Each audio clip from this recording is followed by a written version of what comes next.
Masa pas mau syahadat, ya Tuhan ini tolong aku bilang kayak gitu, udah kayak mau ditarik, kayak pergejawakan, jadi kayak berpindah roh gitu kan. Oh, Masya Allah. Ya Tuhan ini tolong aku. Tuhan nih yang sebelumnya. gitu. Jadi berdoa lagi, balik lagi, bingung juga gue kok jadi balik. Ya Tuhan tolong aku gitu. Ya Tuhan ini tolong aku. Oh gitu. Iya. Sempet ngerasa gitu. Tolong terus? aku ngucapin udah lepas, kayak orang mau gini loh, kayak orang udah mau pindah ditarik lagi gitu loh, rombongan narik, itu rasanya. Kayak apa arti Allah buat Amira? Segalanya. Allah segala tidak tertukar oleh apapun di hidup ini. Sayang, aduh nggak pernah lihat nangis ya Allah. Nggak pernah lihat Allah tapi nangis, gimana ya rasanya? Kok bisa ya Uma ya? Oh gitu ya rasanya ya. Sayang banget aku, sumpah. Sayang banget sama Allah, nggak tahu. Oke, sampai akhirnya waktu terus berjalan, akhirnya Amira memutuskan untuk menikah dengan seseorang yang orang tua nggak datang dan nggak tahu. Gimana ceritanya? Dan gimana rasanya orang tua pada saat itu? Gimana rasanya Amira pada saat itu nikah tapi nggak dihadiri orang tua? Apa yang terjadi sih sebenarnya? Amira berpikir gini, pada saat Amira mengenal dia, seseorang ini memang baik. Akhlaknya menurut Amira pada saat itu baik gitu. Jadi Amira mikir pakai logika aja, Uma. Nggak curhat ke mama? Enggak. Pasti nggak disetujuin karena beliau kan dulu Muslim.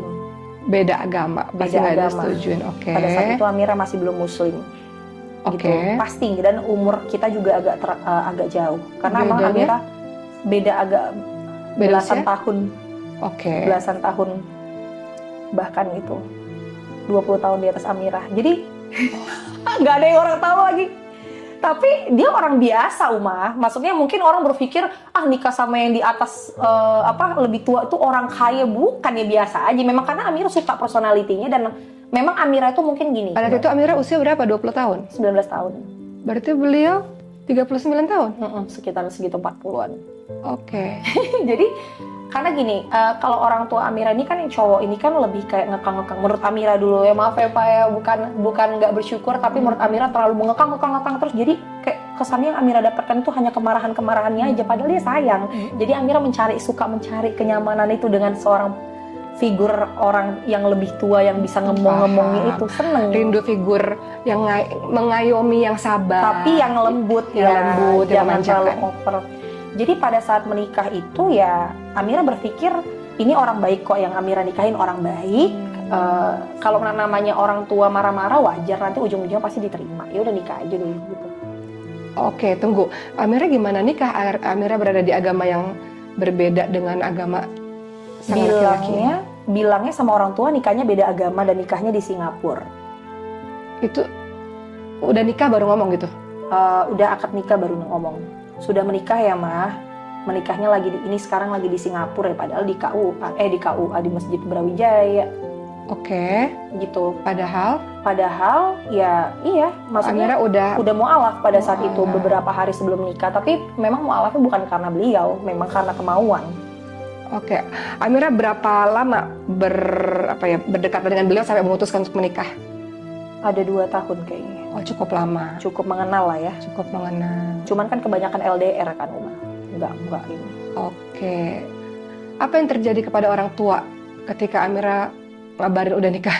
Sebenarnya sebelum itu pernah ngenalin juga, cuman orang tua nggak setuju karena kan terlalu jauh usianya. Kalau usia mungkin orang tua nggak terlalu ini ya. Maksudnya usia itu ya mungkin namanya jodoh, cuman status bibit bobot duda pada saat itu. Punya anak 1. Oh, itu yang membuat salah satu orang tua nggak setuju. Gitulah, bibit bebet bobot semuanya. Maksudnya ini apa nih gitu, sama anak saya gimana nih, bisa nge-provide apa kalau bisa lebih baik daripada saya, mungkin seperti itu kan. Sementara beliau tuh bukan orang yang menurut Amira itu, ya meskipun duda lebih tua, bukan seorang yang punya jabatan atau gimana, yang kalau misalnya orang tua pun kayak gimana sih? Paham.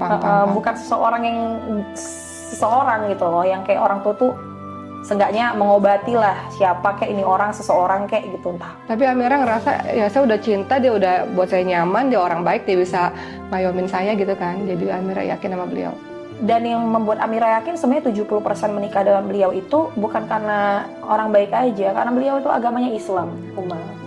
Jadi Amira ngerasa ada yang akan membimbing Amira. Iya, jadi Amira itu dari dulu itu sebenarnya pengen keluar rumah bukan hanya karena menikah, maksudnya lebih cepat ingin menikah bukan hanya karena Amira itu ingin bandel di luar, tapi Amira itu ingin pindah agama dari dulu, cuman takut diusir. Kalau misalnya Amira Diusir pulang kemana?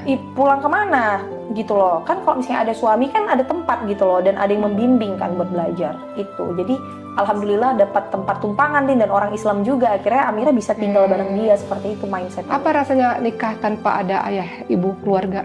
Nggak ada siapa-siapa? Nggak enak lah ya.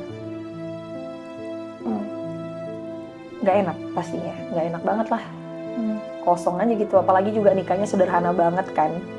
Ya, Ngerasa ini nggak sih, ngerasa kok sendiri ya, kok sepi ya hidup saya? sepi pasti, dan ada penyesal. Setelahnya. Ya kalau kegagalan rumah tangga ya qadarullah ya, cuman kan kadang-kadang mikir apa gara-gara gue kemarin membangkang nggak minta doa sama orang tua ya, qadarullah ya Uma, jadi kepikirannya kemana-mana gitu loh.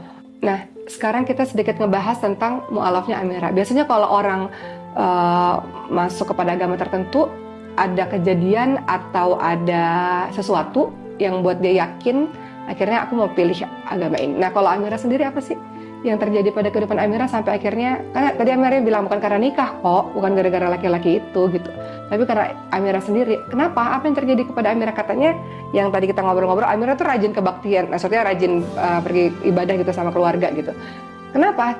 Apa yang terjadi? Singkat cerita, emang kan Amira kan udah mempelajari Islam juga kan Uma. Gitu. Karena teman-teman sekitarnya Islam. Iya, Oke. teman-teman sekitar Islam, mereka juga mendukung untuk memberikan informasi tentang Islam. Dan ada yang menurut Amira, yang sebelumnya itu menurut Amira itu ada beberapa, kalau Amira tuh berpikir gini, agama itu kan harus sempurna Uma. Ketika agama itu tidak sempurna atau sesuatu itu tidak sempurna, berarti kan kesempurnaan ini letaknya di mana? Dan Amira menemukan kesempurnaan itu ada di Islam, gitu loh. Ya, kalau dikulik terlalu panjang nanti agak memang ini ya. Sensitif ya. Amira itu menemukan kesempurnaan di Islam. Amira mempelajari tentang Islam, dan ada di satu titik Amira itu lewat, itu detik-detik banget 2 hari sebelum Amira memutuskan untuk masuk Islam. Bukan proses mu'alafnya ya, tapi fix gue mau masuk Islam itu. Amira mendengar suara azan yang menurut Amira itu, Amira udah dipanggil kayak orang memanggil sholat gitu. Allahu Akbar, Allahu Akbar. Jadi kayak azannya berkumandang itu kayak udah mau manggil sholat gitu. Kayaknya gue harus sholat, padahal pada saat itu masih non muslim. Pertama, kedua udah resah lah, itu udah resah banget rasanya, kayak orang kepanasan gitu Umah, kayak aduh gue nih mau masuk Islam, caranya gimana ya gue tuh. Jadi ini bukan gara-gara mau nikah sama si beliau ini ya? Enggak. Dia itu hanyalah sebagai sarana untuk tempat tinggal menumpang Amira setelah Amira masuk Islam. Sebenarnya tujuan liciknya dulu seperti itu. Nah, jadi ada di satu titik kayak, jadi gue ini keyakinannya apa ya, gue tuh dengar azan ini, tapi gue kalau misalnya pergi ke sini juga masih pergi ke kebaktian yang ini gitu loh. Jadi gimana? Akhirnya malam-malam Amira ngomong sama Allah, ya Allah, kalau misalnya nih ya Allah gitu, aku udah ngomongnya Allah, ya Allah, kalau memang agama ini baik buat Amira, coba tunjukin hal yang membuat Amira itu harus tercengang nih. Soalnya kan kalau cuman kayak misalnya orang tiba-tiba nawarin bantuan, Amira mungkin bisa menilai itu ya kebetulan aja kali, orang baik kali datang. Tiba-tiba besokannya itu Amira main kan ke rumah sahabat Amira, dan situ sahabat Amira itu orang Islam Muslim, dan dia itu punya baju syar'i. Amira coba foto-foto pakai baju syar'i itu bener-bener syar'i gitu loh, bener-bener syar'i. Gimana rasanya pertama kali pakai baju syar'i? Belum jadi Muslim kan pada saat itu, belum bersyahadat. Kalau dibilang ribet, itu kain ini menurut Amira tuh syar'i itu ribet loh pada saat syar'i itu ribet. Syar'i itu ribet, tapi ada kenyamanan, sensasi tertentu yang nggak bisa didapatkan di pakaian manapun. Ada, sampai sekarang Amira ngerasain kayak gitu. Bahkan lagi pakai hijab, pakai jeans pun ketika menggunakan syar'i, meskipun Amira sekarang bersyar'i, ada sensasi yang berbeda. Aku nggak tahu itu apa, tapi itu tenang banget. Terus tiba-tiba pas Amira foto, dari lampunya tuh bulat banget gitu. Bulat aja gini. Keluar lafaz Allah, dan itu sempurna banget. Itu yang ngeliat Amira doang, apa yang lain juga? Ini ngeliat yang ini. Orang di rumahnya Umah. Terus itu fotonya ada, jadi bukan hanya sekedar cerita-cerita doang. Jadi benar-benar lafaz Allah kayak gini tuh lengkap semuanya tanpa cacat sedikit pun, dan itu keluar langsung. Itu apa, di foto mana maksudnya? Ada di foto dulu, foto dipakai BlackBerry pada saat itu. Tak udah iPhone, tak BlackBerry.